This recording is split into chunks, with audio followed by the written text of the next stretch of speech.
Welcome to the Garden of Belonging, a podcast that explores how we can more fully belong to ourselves. I'm your host, Kim K. Gray, a writer, life coach, homeschooling mom, and fellow human on this journey. Here in the Garden of Belonging, all of us belongs. Here we tend to all those parts we've hidden in hopes of fitting in, bringing forth the beauty that is our fullest selves. Let us journey together to more compassion for who we truly are and more courage to be that person.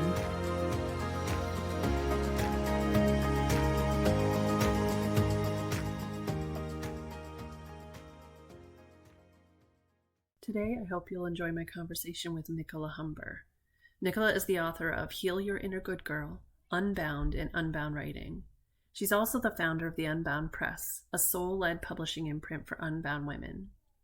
After playing the archetypal good girl up until her mid-30s, Nicola left her proper job in finance to retrain as a coach and hypnotherapist, and this leap of faith led her to what she does now, activating recovering good girls to embrace their so-called imperfections and shake off the tyranny of shoulds, so they can be their fullest, freest, most magnificent selves. Nicola helps women to write the book their Unbound Self is calling them to write, whilst growing a community of soul family readers and clients. She currently lives in Southampton in the UK with her husband, Mark. She's the host of the Unbound Writers Club podcast. This is a wonderful conversation with Nicola. We talk a lot about the idea of being unbound, living unbound. We talk a lot about book writing and how that can be a transformational journey for us, how that can help us to express ourselves deeply and can just really be a beautiful and difficult journey. So I hope you'll enjoy it. Well, welcome, Nicola, to the Garden of Belonging podcast. I'm so grateful that you are here with me. Oh, Kim, thank you so much for inviting me. It feels gorgeous to be here. Yay. So this season, I'm talking with folks about my theme of bloom bravely. So when I say those words, what comes up for you and how does this idea show up in your life? It's interesting. I was thinking about this, the word bloom. I think it was about 3-4 years ago, actually. Bloom was my word for the year. And it was the year when I was writing Unbound. And I don't always have a word for the year, but I'd been tuning into some different words, and I tend to have a felt sense of words, and bloom, when I came across it, I think I was looking at different words in the dictionary, because I think blossom was one of them, but that felt a bit kind of, I don't know, the word frilly is coming, it was a bit kind of, bloom just felt, there was something really coherent about it. It just felt, like I said, had a really felt sense of it. So when, I noticed that the theme was blooming bravely, that kind of resonated in my bones, because I think when I was writing Unbound, that was part of my blooming, which has been an ongoing journey since. But I think the process of writing that book has kind of activated something, this kind of opening. That's the way I experience that idea of blooming, like something is opening to be seen. Yeah, I love that sense of opening. And I feel that way too with words, that there's just like this feeling about them. And, where you find a couple words that might mean the same thing, but they resonate at a different frequency, and that bloom just feels, there's a depth to it, I feel like. Yes. Yeah. And I love that sense of, I've thought of it a lot as like stepping into our whole full selves, but I love that lens you just put on it of opening. Yeah. Like opening to our full selves as well, and I guess like remembering our full selves and allowing our full selves, or a fuller version of ourselves. I don't know if we ever get to the point, right? where we're completely well, willing to allow our full selves to be seen, or actually whether we get to a point where we ever really truly remember the Mm, fullest expression of who we are.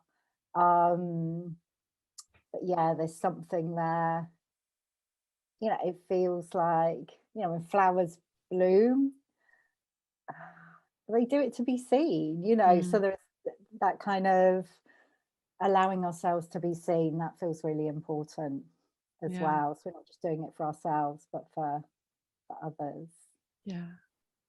Well, you know what you just said about, I'm not sure we ever really get there Mm, to be fully blooming, really ties in with this quote I pulled out of your book, Unbound. mm, You say, the journey to becoming truly unbound is a long one with many challenges. The path spirals round again and again, and you find yourself revisiting the same issues from a different angle, each time unlocking a new piece of the puzzle. And that really says to me that sense of like there's this continual growth and blooming, but it's always it's ongoing. yeah, yeah, Yeah. yeah. And actually, I think maybe in the past, that's something that I could have felt frustrated about, or because I think a lot of the messages we receive are that, we should get to a point where we're done. Hmm. um, and I think the idea that it's this ever evolving, like spiraling process can be incredibly liberating, because it's like you don't have to get to a point where it's like, okay, I'm perfect now. It's Yeah. never, but there's always something that's undone. And that's really beautiful, actually. I think there's a lot of freedom in that. Yeah. That's given me, or it's felt like it's given me a lot of permission to bloom more bravely, Mm. because I don't have to get to a point where it's like, okay, I've got this now. Hmm. You don't have I to just like got act like it. you're there. No. I've If I made had it. to do Check. that, I would never show up. I'd be like hiding away somewhere. That idea, I think, it's one of the gifts for me in choosing the word unbound, or feel like it chose me in a way. It kind of gives me that sense of permission that if things are not going to plan, or I'm not feeling kind of all shiny, it's like, well, it's unbound, it's fine. Hmm.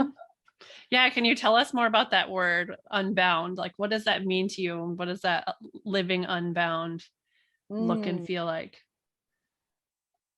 It's another one of those words that I can really feel in my body, and I actually came to it quite a few, probably 6 or 7 years ago now. I was like really feeling into my core, well, yeah, my core desired feelings. I was reading The Desire Map by Danielle Laporte, and I one of my core desired feelings, like on the surface, was freedom. Mm. But that word just felt, I don't know, it didn't really do anything for me. It felt quite generic. So because I'm a kind of word nerd, I was looking at the dictionary and the thesaurus, and it's like, well, what other words could describe, how I want to feel? And I came across the word unbound, and one of the definitions was without a cover or binding, Mm. and which obviously, like, now, relates to books, which has become a big part of my life. But at the time, that idea for me that something had been previously bound, that was really important, Mm. because I think I spent like a big part of my life up until my mid-30s um, feeling kind of restricted, that I was like something was being held back. So I loved the Unbound um, kind of suggests that feeling of something that has been kind of Hmm. held back for a long time, and there's this sense of release. Yeah. Yeah. It's beautiful. Mm. It's beautiful. So I picked out some other quotes from that book because they just really touched me. One is when you're your true self, some people may not like you because they are not your people. Mhm. And I just that just feels so permission giving to me because I think a lot of times we get caught up in that um wanting to fit in, Yeah, wanting to belong. And you also wrote a book about the good girl. yeah, yeah. And that comes up for me a lot in that quote because of this idea that like I have to be everything for everyone. I have to make all these people happy and I have to be accepted by everyone as sort of this like good girl Mhm. feeling. And I just love that permission of there's going to be people that are not for you. Yeah, Yeah. yeah. And also, as you were talking there, Kim, I'm thinking, yeah, there will be people who are just like definitely not for you. Like we're never going to be for you.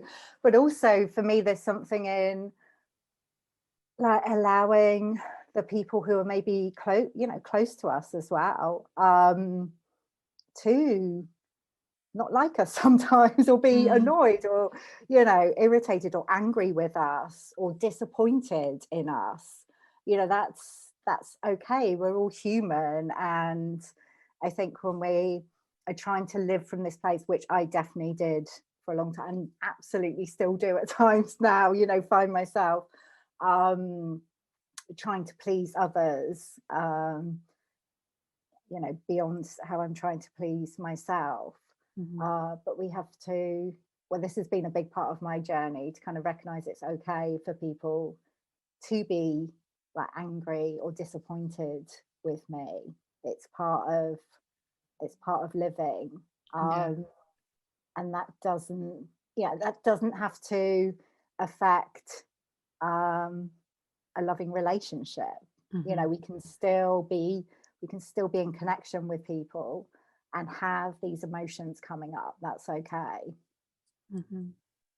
What have you found has been most supportive in you kind of breaking through that binding to really live an unbound life, blooming bravely? I mean, there's quite a few. Well, there's like the principles of living unbound that I talk about in the book. The one that I feel has been most important for me is shadow, like the alchemy of shadow integration, and kind of recognizing, um, remembering, welcoming back some of those parts of myself that I had pushed away or thought were unworthy, um, that there was something wrong with them, like allowing those back in, allowing myself to be present with those aspects of me, Mhm.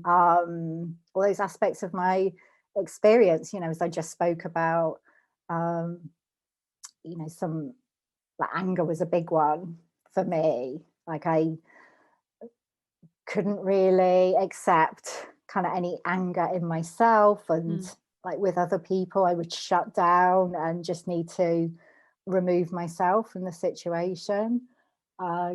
Really was not comfortable with conflict. I don't know if we ever get comfortable, like completely comfortable with Right. conflict. So that's been a big part for me, just exploring some of those shadow qualities. And a lot of that's happened through the body rather than being a mental exercise. I think sometimes when we think Mm. of shadow work, it's like kind of get the journal out, and we can go into a thinking place. But for me, it's been about, and this connects with braving, blue. I don't know. I keep saying bravely. That alliteration is just a I little know. tricky. Blooming bravely, like allowing myself to experience what I might have labeled in the past as uncomfortable sensations in my body. Mm. Just allowing myself to experience those emotions as physical sensations, and just be present with them rather than like trying to shut it all down. Mhm. Um, so, if I'm sharing something, if I'm expressing something, it's okay if there's stuff going on in my body. You know, I can just, um, yeah, it's something else that I talk about in the book, this practice of deep agreement, like moving closer to feelings that might feel uncomfortable or challenging, just allowing myself to be present with them, at least for a little bit longer than I Mm-hmm. have been able to in the past. Yeah. Yeah. And again, like there's the sense of permission giving and acceptance that you're Mm. talking about there, that like these parts of me that I saw at one point as wrong or not okay, that I'm now welcoming them back and saying there's space for you here too. Mm. And I think that that's a big piece of the work that I do as well. Just like that's so important to me, is that acceptance, for my own self Yes. and for other people, just sort of this big drum that I feel like I'm always beating, that Yeah. like, no, even this belongs, even this belongs, the anxiety, the good girl, let's love Yeah. her too. Yes. Yeah. Yeah, exactly. It was interesting. I was doing an interview, I think it was last year sometime, and I was talking about the first book, Heal Your Inner Good Girl, and the woman who was interviewing me, she thought the title was Kill Your Inner Good Girl. Oh, no. I was like, no, that completely goes against my whole way of working. It is very much about, offering love and acceptance to all these different parts of us. And like when my inner good girl shows up now, which she does, Mm-hmm. it's like, it's okay. Not trying to kind of push her away, but just understand why she's showing up and give her some space. Mm-hmm. Mm-hmm. Yeah, there's something about that feels unbound to me as well. Mm. That just whole process. Yeah. Like you're unbinding her, right? Like you're not all those parts of us that we didn't accept. We have like bound away and put into a cage. Mm-hmm. And now we're like releasing them, unbinding them. Yeah. Yeah. It frees up a lot of energy. Yeah. If we're trying to just, bind all of these parts and Constantly. keep them under control, that takes so much energy. It's exhausting. Yeah. And we can like end up feeling this kind of numbness because like all of our energy is jammed up. So just allowing these parts to move and be expressed is really, really powerful. Yeah. Yeah. Yeah. So this is another quote that I pulled out of your book, which is exactly what we've been talking about. The unbound woman gives space and deep approval to the many unique and deliciously diverse parts of her. And I like that, deliciously diverse. Yeah. I love that. See, there's a bit of alliteration. So well done. I got you back. I know exactly. And you did a great job.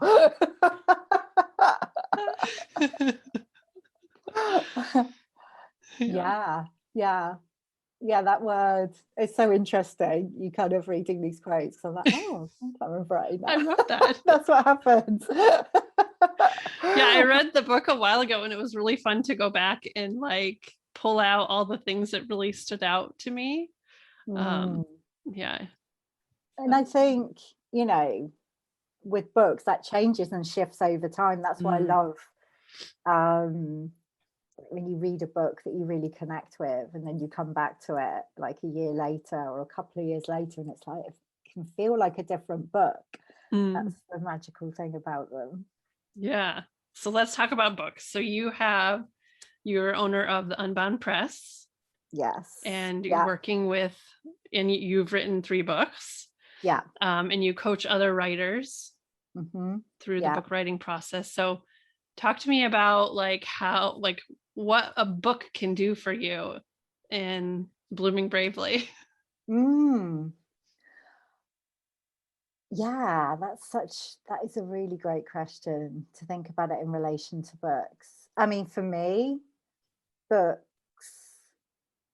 are such a beautiful and potent way of expressing ourselves. Like, we're able to go deeper with books, I think, and take our time and allow kind of many of the different facets of ourselves to come forward, and our story, through books, because of the nature of them. They're longer than, maybe if you were writing a blog post or making a video, or, even doing an interview or whatever it is. We can really savor that process of writing what we want to express. And there's something in, like, allowing ourselves to see that as a process of radical kind of self-trust as well, as we're writing, like allowing what wants to come through, which to me feels really courageous. Like, when I'm working with other, and it's primarily women that I work with who are writing their books, and they're allowing themselves, like, to go on that journey and not have to have it all figured out at the beginning, but just go, okay, I'm feeling the call to do this, and I'm just going to trust that what's coming through, even if it doesn't make sense, even if it doesn't feel kind of particularly coherent at the beginning, I'm going to trust my journey, I'm going to trust the process, and allow what wants to come through, and to commit that to the page, and to end up with this, like, actual thing, book that you put out into the world. And again, that feels really courageous to me, because, and I guess this is, whenever we're expressing ourselves, but there's something about, like, the physical object of a book. It goes out there, and it's always out there. It's out there, it lives in people's homes, it gets to build a relationship with each of the or it's the potential to build a relationship with each of the readers who read the book. And you don't have to let go of attachment to help people experience it, but you drive yourself kind of crazy if you were, like, really attached to how people experience it. You really have to just send it out there and trust that people are going to experience it in the way that each of them needs to. So there's lots of different layers of blooming bravely there, I think. Yeah, and you have this process of, like, the writing process that you talk about and that you've used yourself seems very different than sort of the traditional writing process you think about, where, like, you maybe have an outline and you have sort of this structure in place. Like, it's another place where you bring in this word unbound, right? Yeah. Can you talk a little bit about that and why you've chosen to work in that way? Well, again, I don't think I really chose it. I just kind of I did try, like, when I was writing my first book, Heal Your Inner Good Girl, I did try, because all of the advice was like, you need to plan it all out, know what your chapters are going to be, what you're going to cover in your book, and it just didn't, I just couldn't work in that way. I couldn't write in that way. And by the time I got to my second book, which was Unbound, the whole process by its very nature had to be more unbound. Like, that book, it literally felt like I was writing kind of about 5 different books through a lot of the process. It didn't, a lot of it wasn't making sense. It didn't feel like it fit together. So I had to really trust. And also there was a lot of transformation happening in my life during the year that I was writing Unbound, where it took about a year to write. Moved countries. I'd moved from the UK to the US. There were all sorts of things coming up in my relationship with my husband because of that, the challenges that placed on our relationship. So we were in this process of reevaluation. There were kind of health challenges in my family, like anything that could have come up was coming up Mm. during that year. So, but what I recognized was, and I was working with an incredible mentor at the time who was very intuitive, and she was holding a really powerful space for me. And she would just keep saying, like, just write your way through it. And just write for yourself. Don't worry about the book, just write. So Mm. I did, I was consistently showing up for my writing, um, and trusting that what was coming through was what was needed. And it did kind of form its way into like this coherent whole. But it was like way, way, way into the process. Mm. So I had the experience myself.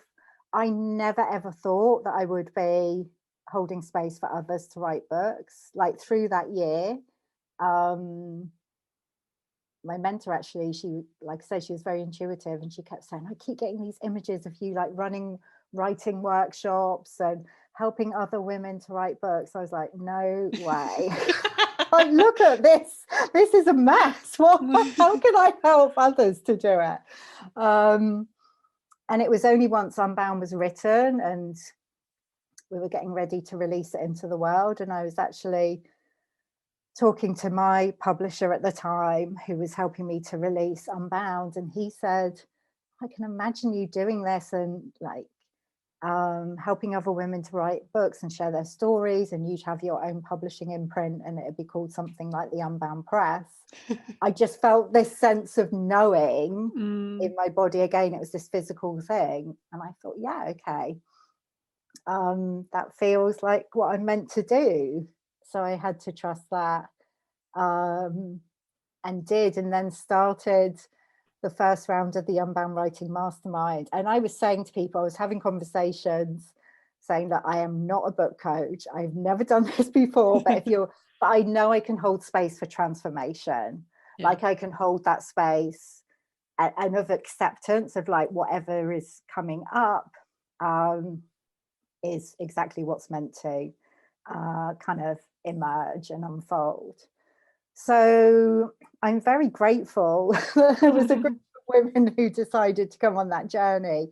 And it was through holding space for them that I like came to say, okay, like there is this other way of doing it. I knew that I'd experienced it, but I could see, when you allow yourself to embark on the book writing journey, not just to kind of end up with the finished product, but as a process of transformation in itself, Mm-hmm. then like something really special can happen. And the book you end up with, it might not be the book you expected, but it has the potential to express like the truest essence of at least what you're there to share kind of at that time. And I think that Mm-hmm. evolves and changes. But yeah, it's kind of like a process of exploration, which again feels like it's ongoing. Like I've held space for a lot more people now. Mm-hmm. And I know it can feel really, really challenging, like not to have a plan and to go into something, because we've really been conditioned to Yes. believe that we've always got to have like everything mapped out. And it's like, no, you've got to leave a room for mystery. That's Yeah. where the magic is. Well, and it feels like you're really holding space for not just like a book writing journey, but a spiritual journey Yeah, that yeah, occurs as part of that. yeah, yeah, And I like what you said about, writing for you, not just writing for your audience, yeah, because then it absolutely. changes you in the process. Exactly, exactly. And then it ends up being like Mm-hmm. exactly what your people want to read, Mm-hmm. but we don't start again. That's something that I was like told when I wrote my first book. It's like you've got to think, what do people want from you? And be doing lots of market research. And I think there's a place for that. And I Yeah. think, we there is a balance Mm-hmm. between writing for yourself and kind of being of service with your writing. But I feel like if you don't start with writing for yourself, if it doesn't if it's not lighting you up, if it's not kind of getting you excited and activated, if you're just trying to kind of write from up here and put something out there that you think others will, will approve of or will want, we're going into that good girl territory again, and it can just end up being really flat. So, and it's like, why are you doing it? Like, again, it feels like sort of this, like, one of those shoulds versus, really feeling that call and that purpose. Yeah, absolutely. And anyone could write a book that's just about kind of sharing information and just putting information out there. We're kind of overwhelmed with information. Right. Like, so much information out there. So if you're not sharing kind of part of you and like your story and your unique experience, if you're not willing to bring that, then I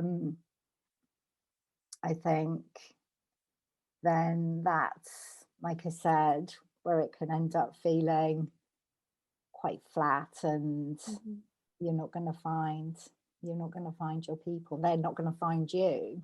There needs to be something that they can resonate with. Yeah.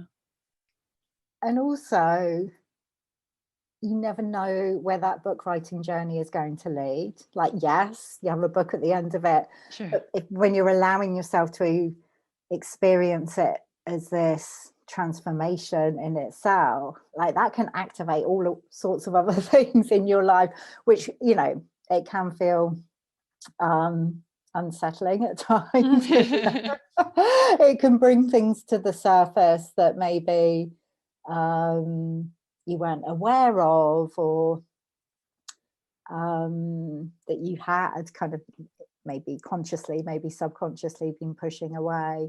But that can be a really magical thing as well, kind of what the book writing journey brings to you. Yeah. I mean, if you set out as it being more, expecting it to be more of a spiritual journey, those things won't maybe surprise you as much. No. Yeah. They might do still, but sure. So come on. But yeah. But yeah, when they happen, it's like, okay, like, you're able to be more in that place of acceptance, rather than making it mean there's something wrong with you, or you're doing it the wrong way. It's like, no, this is perfect. Yeah. Well, I love this whole theme that's coming up of acceptance and trust. Because in some ways it's very counter to our conditioning in our culture that has sort of all of these bounds around everything, right? That it should go, your life should look like this, the way you write a book should look like this. And you're really bringing this space of like, it might not, and that's okay. Yeah. And let's accept that, and let's work with it, and let's trust what's coming through. Because I think it's I just am finishing up the last season. We talked about self-trust on my podcast, so it ties in really well. Is this, we, in a lot of ways, we're taught not to trust ourselves, because we're taught like, okay, you look at this expert, or like, this is the way it's done. But when we're really able to trust, that magic can happen, like you're talking about. Yeah. So. And I think like the idea of blooming bravely, like, sometimes we might see words like that, or the whole thing around like visibility, and sometimes we can make it mean, because we've been conditioned to see it in that way, that we've got to be like really out there all the time, like sharing everything that happens to us. Like, that's what it means to be visible, to bloom bravely. And it's the same with writing a book. We can feel that we have to be like writing all the time. That's what writing a book looks like. But actually, I think it's just as courageous to like allow ourselves to step back sometimes and to retreat and to rest and just to be. And that's a really important aspect of like the unbound writing process that I hold space for. It's like, it's not all about like, kind of taking action and writing and like sharing everything, like all the feeling that you need to be in that place all the time. It's like I hosted an unbound writing session earlier, like a group writing session. And this happens very often. Like one of the women was like, actually, I just slept during it. Like when we did the check-in at the end, she's like, I really needed to sleep. And like sometimes that's blooming bravely, like allowing yourself to do what you need to do or not do. So it's not all about kind of being out there. It's like the courage to trust. Yes, completely. And also knowing, trusting that like the fact that you've allowed to yourself to do that and to have that experience and like to write your book or whatever it is in a way that feels like kind to you, the energy of that is going to be infused into the book. Like we can feel if somebody has kind of sacrificed themselves and pushed through in order to get something out into the world. I think like on a very subtle level we can feel that. So I think that gives a lot of permission to our readers as well, or you know, everyone who's around us who is seeing us like creating something in this way where we're allowing ourselves to rest and step back and have those times where it feels like nothing's happening, but actually there is always something happening under the surface. I mean, we're really taught sort of this idea of having to always be in action, you know, and we forget that all these things actually do happen when we're resting. My kids are currently taking a science class about sleep, you know, and they're learning about all the things that are happening while you're sleeping, like memories are being stored and like, you know, your energy is being rejuvenated. Like things are happening when we rest. Despite what we're told that like rest is lazy and not moving forward. I know. And like, I know personally when I allow myself like either to like go and take a nap or just get up from my desk and go outside and like sit out in the garden or go for a walk in like that's always the time when the ideas start to flow. If I'm trying to make it happen, Yes. I remember doing a project in college. I was a computer science major and I was working on this program in college. And it was like really late and I'm trying and I keep running into this like piece that's not working. And I finally was like, I don't know what to do. I gave up and I went to sleep. And when I woke up, I immediately knew the answer. Like I knew how to fix it and it was fine. It's amazing. It's so amazing. So learning to trust that as well, because I quite often forget. I'm like, no, if I sit here for another 30 minutes, I'm sure I'll figure it out. It's like, no. And the amount of time we spend, the energy and time we spend trying to push.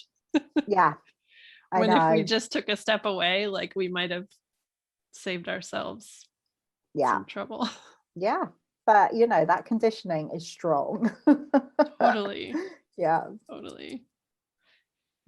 So one of the reasons that I love to do this podcast is I love to share the work that people are doing because I don't know, there's just something really fun for me about championing other people's work and like being able to share this great stuff that people are doing. So I'm curious if there's anyone who has been their work has been especially supportive for you in blooming bravely that you'd want to share with us and give a shout out to?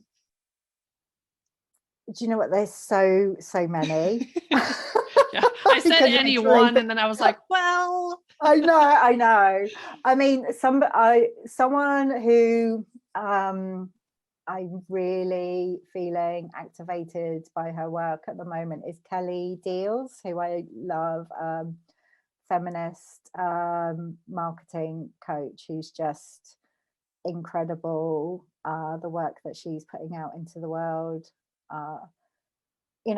which acknowledges like these systems that we're operating in, because I think that's so important, to take account of the patriarchy and white supremacy and like the capitalist systems that we operate within, and which for me just like adds to that sense of acceptance and permission, because it's like, okay, this is not always a personal kind of thing. Right. Very often there's something collective. So she is really inspiring me at the moment.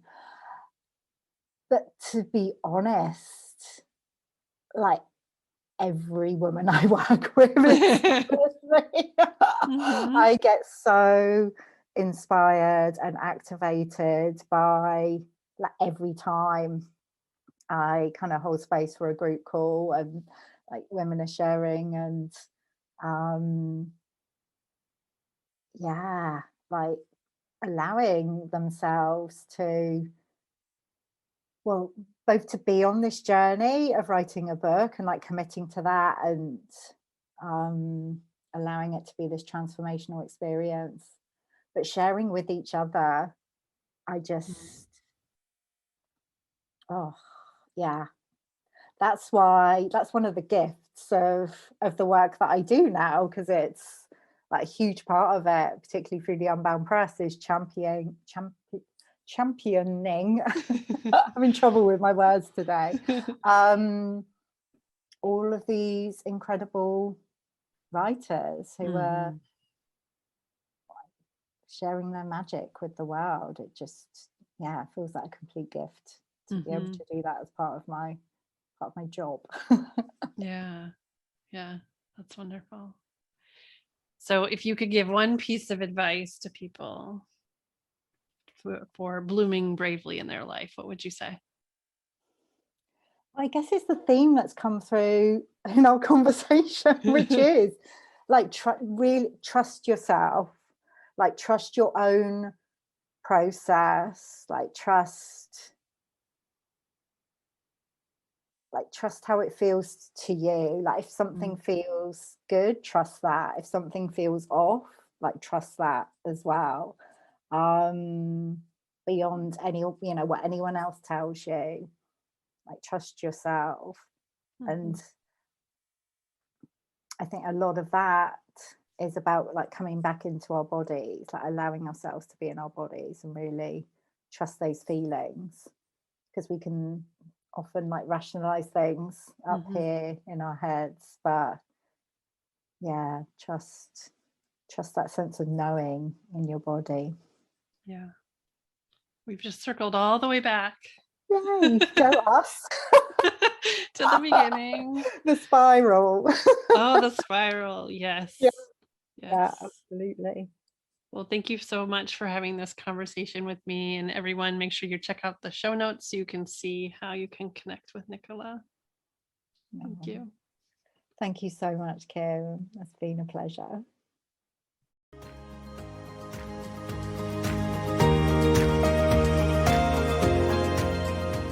Thank you for joining me in the Garden of Belonging. I'm so grateful you've chosen to spend your precious time with me. If you enjoyed this episode, please be sure to like, subscribe, and tell friends about it. Your efforts support me in reaching more people. Be sure to also check the show notes for ways to connect further with me and my guests. Until next time, I'm wishing you trust in your inherent belonging.